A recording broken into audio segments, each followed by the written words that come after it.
सातत्याने सोन्याचे भाव रोज वाढत आहे।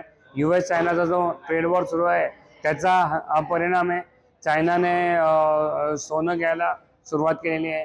3 महिन्यात जेवढं सोनं त्यांनी घेतलं तेवढं सोनं त्यांनी 11 दिवसात आता घेतलेलं आहे। पण आता गोल्डमध्ये इन्व्हेस्टमेंट खूप वाढते, त्याच्यामुळे आज परत सोन्याचे भाव 1000 रुपयाने वाढलेले आहे।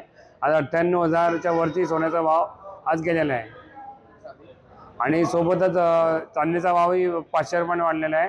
1,00,000च्या वरती चांदीचा भाव आज आहे। आणि 8 दिवसापूर्वी आपण बघितलं सोन्याचे भाव 91,000 रुपये होते, आज ते 98,000 पर्यंत आज पोहोचलेले आहे। हा जो जंप आहे हा टॅरिफ रेटमुळे हा जंप झालेला आहे।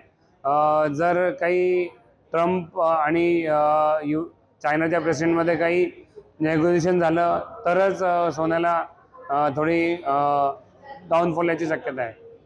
हो, 8 दिवसात 8,000 रुपयाने सोन्याचे भाव वाढलेले आहे आणि चांदीचे भावही 8,000 रुपयाने वाढलेले आहे। आगामी काळात काय होईल? पुढचा आपण विचार केला तर असंच जर सुरू राहिलं तर चायना आणि US हे खूप मोठ्या इकॉनॉमीज आहे। या दोघं इकॉनॉमीजमध्ये ट्रेड वॉर सुरू आहे आणि ते जर अजून वाढलं तर सोन्याचे भाव लवकरच 1,00,000च्या वरती याची शक्यता आहे। लग्नाचं पिरियड आहे, ग्राहकांना सोनं तर घ्यावंच लागतंय। जेवढं सोनं ते घ्यायचा विचार करताय त्याच्यापेक्षा अर्ध त्यांना घेता येत आहे। म्हणजे 3 तोळ्याचं त्यांना घ्यायचं तर त्यांना 2च तोळे आता घेता येत आहे। हो, 98,000 हा सोन्याने आजपर्यंत हा भाव पाहिला नाही आहे। हायेस्ट भाव आहे आज सुवर्णनगरीचा आज।